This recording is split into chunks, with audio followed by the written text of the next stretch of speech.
New ইয়র্কের জ্যাকসনের থেকে আপনাদের সঙ্গে আছে আমি খালেদ মুহিদ্দিন। থাকে সেসব নিয়ে কথা বলার জন্য আজ আমাদের সঙ্গে রয়েছেন সরকার, পররাষ্ট্র মন্ত্রণালয়, সরকারের আইন শৃঙ্খলা বাহিনী অত্যন্ত উদ্বিগ্ন হয়ে পড়েছে যে সত্যিই যদি ওসমান হাদির ওপর হামলাকারী দুজনই ভারতে এরই মধ্যে সীমান্ত পাড়ি দিয়ে পালিয়ে যেয়ে থাকে, তাহলে বাংলাদেশ সরকারের প্রতি যে ক্ষোভের সৃষ্টি হবে জুলাই আগস্টের আন্দোলনে অংশগ্রহণকারী তরুণদের, এবং তারা যে একরকমের হাদির ওপর হামলাকারীদের গ্রেফতার করতে ব্যর্থ হচ্ছেন, সেই ব্যর্থতার দায় যে সরকারের ওপর এসে পড়বে, সেই ক্ষোভ সামাল দিতে আসলে প্রণয় বর্মাকে ডেকে পাঠানো হয়েছিল, যাতে ভারত সরকার ওই হত্যার প্রচেষ্টাকারীদের খোঁজ পেলে সাথে সাথে তাদেরকে গ্রেফতার করে বাংলাদেশের হাতে তুলে দেন। বাংলাদেশে ঢাকা ৮ আসনের নির্বাচনের সম্ভাব্য প্রার্থী ইনকিলাব মঞ্চের নেতা ওসমান হাদি, যিনি কিনা 2024-এর জুলাই আন্দোলনের অন্যতম মুখ ছিলেন এবং আগস্টের পর সারা বাংলাদেশে তিনি যা পরিচিতি পেয়েছেন তার একটা প্রধান কারণ ছিল ভারত এবং আওয়ামী লীগের বিরুদ্ধে তার তীব্র বক্তৃতা এবং অনেক সময়ে বিতর্কিত, অনেকের ভাষায় অশ্লীল শব্দের ব্যবহার। সেই হাদি যখন গুলিবিদ্ধ হলেন তারপর থেকেই ভারতীয় গোয়েন্দা সংস্থা, ভারত এবং ভারতে আশ্রয়প্রাপ্ত আওয়ামী লীগের নেতা কর্মী, শীর্ষ নেতৃত্ব, তাদের দিকে একটি পক্ষের সন্দেহ তীব্র হচ্ছে। ভারত যে এই ঘটনায় জড়িত থাকতে পারে, ওসমান হাদি এমনকি অনেক মাস ধরেই এ ধরনের কথা বলছিলেন।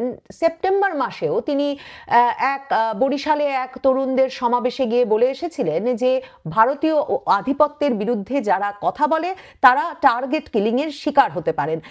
কাজেই হাদি এই যে এক রকমের টার্গেটের শিকার, সেটা সম্ভবত তিনি তার মানে একেবারে অন্তরঙ্গ ঘনিষ্ঠ পরিবেশে যে বলে আসছিলেন তার প্রমাণ। এমনকি তার বোন, যিনি তার বড় বোন, যিনি সংবাদ মাধ্যমের সামনে ক্রন্দনরত অবস্থায় বলেছেন যে হাদির শত্রুর অভাব নাই, ভারতীয় র আছে, আওয়ামী লীগ আছে, মির্জা আব্বাস আছে, মানে এমনকি যারা কিনা জিয়াউর রহমানকে বাঁচতে দেয় নাই সেই বিএনপিও আছে। কাজেই ভারতকে কেউই সন্দেহের তালিকার বাইরে রাখছেন না। এ অবস্থায় এখন ভারতেই পালিয়ে গেলেন কিনা যারা কিনা হামলা চালালো, যারা কিনা এই টার্গেট কিলিং এর চেষ্টা করলো হাদির ওপর, সেই হত্যার প্রচেষ্টাকারীরা পালিয়ে গেল কিনা ভারতে, তা নিয়েও সন্দেহ এবং ক্ষোভ দানা বাঁধছে।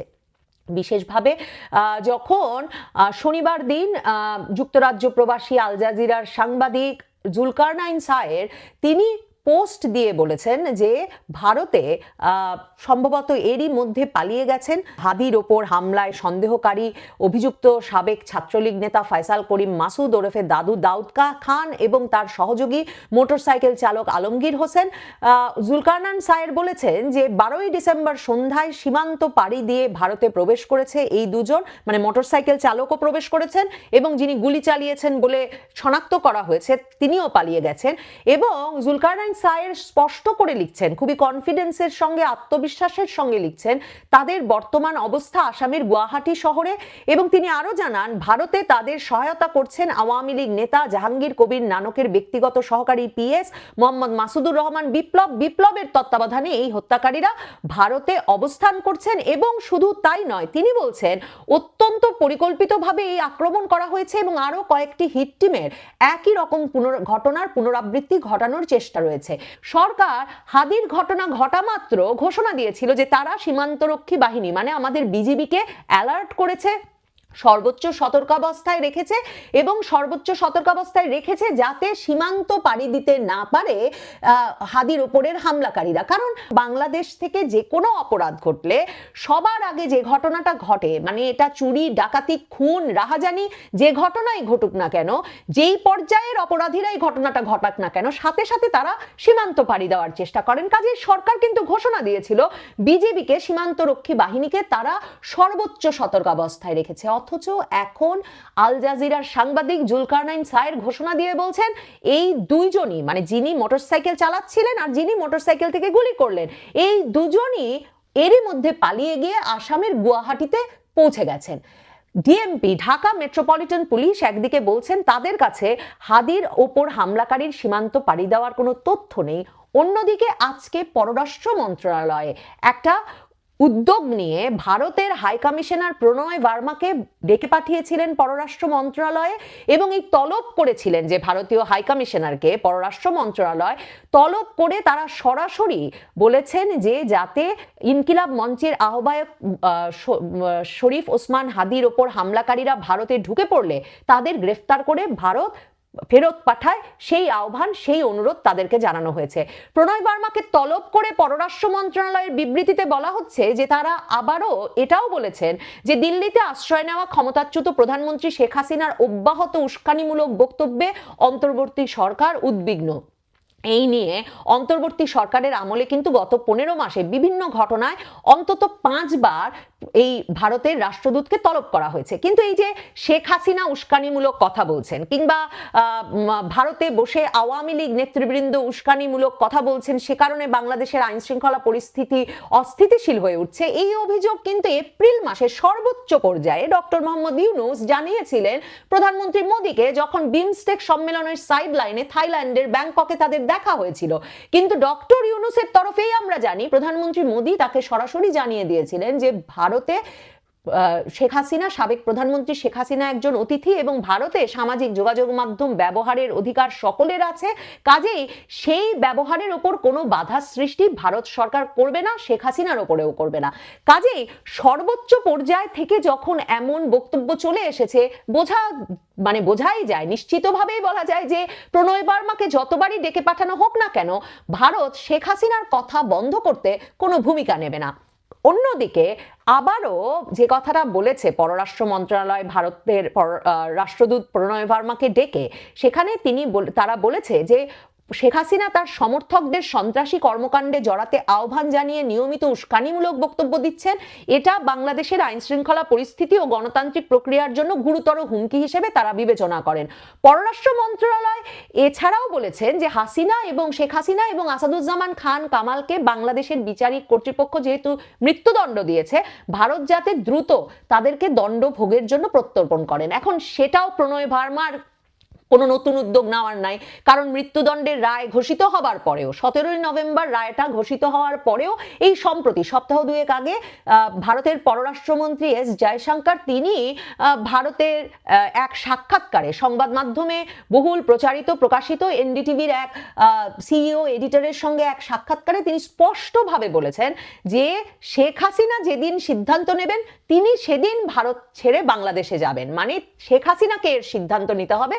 ভারত এই মুহূর্তে তিনি কবে ফেরত যাবেন এ বিষয়ে ভারতের কোনো কিছু বলার নাই। তার মানে পরিষ্কার ভারত বলছে বটে যে বাংলাদেশ থেকে প্রত্যর্পণের অনুরোধ জানিয়েছি, ঠিক আছে, তারা সেটা গ্রহণ করেছে, তারা সেটা দেখছে, কিন্তু আসলে তাদের সিদ্ধান্ত হচ্ছে ভারত কিছুতেই বাংলাদেশে শেখ হাসিনাকে এখন ফেরত দেবে না। কাজেই প্রণয় বার্মার সেক্ষেত্রেও কিছু করার নাই। আসলে পররাষ্ট্র মন্ত্রণালয় এই যে রোববারে প্রণয় বার্মাকে ডেকে পাঠালো তার সবচেয়ে বড় কারণ পররাষ্ট্র মন্ত্রণালয় সরকারের আইন শৃঙ্খলা বাহিনী অত্যন্ত উদ্বিগ্ন হয়ে পড়েছে যে সত্যি যদি ওসমান হাদির ওপর হামলাকারী দুজনই ভারতে এরই মধ্যে সীমান্ত পাড়ি দিয়ে পালিয়ে যেয়ে থাকে, তাহলে বাংলাদেশ সরকারের প্রতি যে ক্ষোভের সৃষ্টি হবে জুলাই আগস্টের আন্দোলনে অংশগ্রহণকারী তরুণদের, এবং তারা যে একরকমের হাদির ওপর হামলাকারীদের গ্রেফতার করতে ব্যর্থ হচ্ছেন, সেই ব্যর্থতার দায় যে সরকারের ওপর এসে পড়বে, সেই ক্ষোভ সামাল দিতে আসলে প্রণয় বার্মাকে ডেকে পাঠানো হয়েছিল, যাতে ভারত সরকার ওই হত্যার প্রচেষ্টাকারীদের খোঁজ পেলে সাথে সাথে তাদেরকে গ্রেফতার করে বাংলাদেশের হাতে তুলে দেন। পররাষ্ট্র মন্ত্রণালয়ের বিজ্ঞপ্তিতে জানানো হয়েছে যে শরীফ ওসমান হাদির ওপর হত্যা চেষ্টার সঙ্গে জড়িত সন্দেহভাজনদের ভারতে যাওয়া প্রতিরোধে ভারতের সহযোগিতা কামনা করা হয়েছে এবং তারা যদি ভারতীয় ভূখণ্ডে প্রবেশ করতে সক্ষম হয় তবে তাদের তাৎক্ষণিক গ্রেফতার ও বাংলাদেশের কাছে প্রত্যর্পণ নিশ্চিত করার অনুরোধ জানানো হয়েছে। এখন ভারত তো বরাবর বলে যে বাংলাদেশ থেকে ক্রমাগতভাবে সন্ত্রাসী, জঙ্গি, চোরাচালানকারীরা অনুপ্রবেশ করছে বাংলাদেশে, এবং সেই অনুপ্রবেশের অভিযোগ তারা এতটাই তীব্র পর্যায়ে নিয়ে গেছে যে এখন তারা নিয়মিতভাবে পুশিং করছে।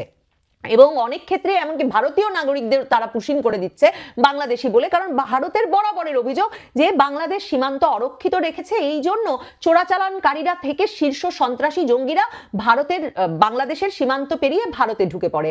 কাজেই এই অনুরোধ করতে যে বাংলাদেশের পররাষ্ট্র মন্ত্রণালয় ভারতকে ডাকলো এবং ডেকে বললো যে আপনারা ভারতে পালিয়ে যাওয়া প্রতিরোধে সহযোগিতা করেন, ভারতের নিশ্চয়ই উল্টো প্রশ্ন করবার কথা যে এমনকি এই যে সাম্প্রতিক সময়ে গুমের মামলায় আন্তর্জাতিক অপরাধ ট্রাইব্যুনালে গ্রেফতারি পরোয়ানা জারির পর ক্যান্টনমেন্ট থেকে বাংলাদেশের সেনা সদর থেকে কিনা এক জেনারেল পর্যায়ের শীর্ষ সামরিক কর্মকর্তা পালিয়ে ভারত চলে গেছেন, সে খবরও তো প্রকাশিত হয়েছে। এছাড়া বাংলাদেশের সামরিক গোয়েন্দা সংস্থাগুলোর শীর্ষ পদে কর্মরত জেনারেল পর্যায়ের সামরিক কর্মকর্তাদের অনেকে এখন বাংলাদেশ সীমান্ত পেরিয়ে ভারত গিয়ে ভারতে আশ্রয় নিয়েছেন। মানে এই যে বাংলাদেশে একেবারে সবচেয়ে সুরক্ষিত জায়গায় থাকা শীর্ষ পদে থাকা কর্মকর্তারাও এই সরকারের আমলেই তো পালিয়ে পালিয়ে গিয়ে ভারতে আশ্রয় নিয়েছেন, তাহলে সীমান্ত বাংলাদেশ কেন সুরক্ষিত করতে পারছে না? সীমান্ত বাংলাদেশ সুরক্ষিত করতে পারছে না আর এখন ভারতের কাছে প্রতিরোধের, ভারত তো নিশ্চয়ই বাংলাদেশের এই দুইজন অপরাধীকে তারা সীমান্তে ধরতে পারলে প্রতিরোধ না করে একেবারে যদি আমন্ত্রণ জানিয়ে ভারতে নিয়ে যাওয়ার কোনো কারণ নাই, যদি বাংলাদেশ সরকার মনে না করে যে ভারত এর সঙ্গে জড়িত, আর ভারত বা ভারতীয় গোয়েন্দা সংস্থা যদি এর সঙ্গে জড়িত হবে তাহলে আর বাংলাদেশকে সহযোগিতা করবেই বা কেন? পররাষ্ট্র মন্ত্রণালয় আরো বলেছে যে যদি তারা তাও প্রবেশ করে ফেলে তাহলে যাতে ভারত তাদের তাৎক্ষণিক গ্রেফতার করে বাংলাদেশের কাছে প্রত্যর্পণ নিশ্চিত করে। আসলে একবার সীমান্ত পাড়ি দিয়ে ঢুকে পড়লে তারপর অনুপ্রবেশের মামলা হয়, আরো নানা রকম মামলা হয়, সেক্ষেত্রে তাৎক্ষণিক গ্রেফতার করে বাংলাদেশের কাছে প্রত্যর্পণের কোনো আইনি কাঠামো নাই। বাংলাদেশের শীর্ষ সন্ত্রাসী সুব্রত বাইন থেকে শুরু করে অনেকে বছরের পর বছর ভারতের কারাগারগুলোতে আটক ছিলেন। বাংলাদেশের রাজনীতিবিদ সালাউদ্দিন আহমেদকে যখন শিলংয়ে পাওয়া গেল, এরপর তিনি অনেক বছর ধরে অনুপ্রবেশের মামলায় সেখানে কিন্তু বিচারের সম্মুখীন হয়েছেন, মানে তাকে আদালতে নিয়মিত হাজিরা দিয়ে সেই মামলা লড়ে সেই মামলা থেকে এক রকমের পরিত্রাণ পেয়ে তারপর বাংলাদেশে ফেরার ব্যবস্থা করতে হয়েছে। কাজেই ভারতের রাষ্ট্রদূতকে ডেকে বাংলাদেশের পররাষ্ট্র মন্ত্রণালয় তলব করে আজকে যে কথাগুলো তুলে ধরেছে সেটা একরকম আসলে তাদের নিরুপায় যে অবস্থান, সেই অবস্থানেরই বহিঃপ্রকাশ। বাংলাদেশ তার মানে সীমান্ত সুরক্ষিত রাখতে পারছে না। বাংলাদেশ যদি তাদের সন্দেহ থাকে ভারত এবং ভারতের গোয়েন্দা সংস্থা এর সঙ্গে জড়িত, কিংবা ভারতে বসে বাংলাদেশের আওয়ামী লীগের নেতৃবৃন্দ এই কাজগুলো করছেন, তাহলে সুনির্দিষ্ট প্রমাণ হাজির করবার এখন একেবারে যথাযথ সময় এসে পড়েছে এই সরকারের জন্য। সুনির্দিষ্ট গোয়েন্দা তথ্য সত্যি বাংলাদেশে রাজনৈতিক নেতৃবৃন্দ, তরুণ নেতৃবৃন্দের জীবনের নিরাপত্তার হুমকি ভারত সৃষ্টি করছে কিনা, ভারতে পলাতক আওয়ামী লীগ সৃষ্টি করছে কিনা, এবং সুনির্দিষ্ট প্রমাণাদি হাজির করে ভারতকে আন্তর্জাতিক প্রেক্ষাপটে জবাবদিহিতার মুখোমুখি করা উচিত যে সত্যি বাংলাদেশ মনে করে কিনা ভারতীয় গোয়েন্দা সংস্থাও বাংলাদেশের সক্রিয়ভাবে বিডিআর হত্যাকাণ্ড থেকে এখন পর্যন্ত বিভিন্ন হত্যাকাণ্ড ঘটাতে কাজ করছে। সুনির্দিষ্ট প্রমাণ ছাড়া এ ধরনের তলব করা শেষ পর্যন্ত বাংলাদেশের জন্য কোনো ফলাফল বয়ে আনবে না। দর্শক, সম্পূর্ণ ভিডিওটি দেখলেন, আশা করি বিষয়টি বুঝতে পেরেছেন। এই নিয়ে আপনার গুরুত্বপূর্ণ মন্তব্যটি অবশ্যই কমেন্ট বক্সে জানিয়ে দিবেন। ধন্যবাদ।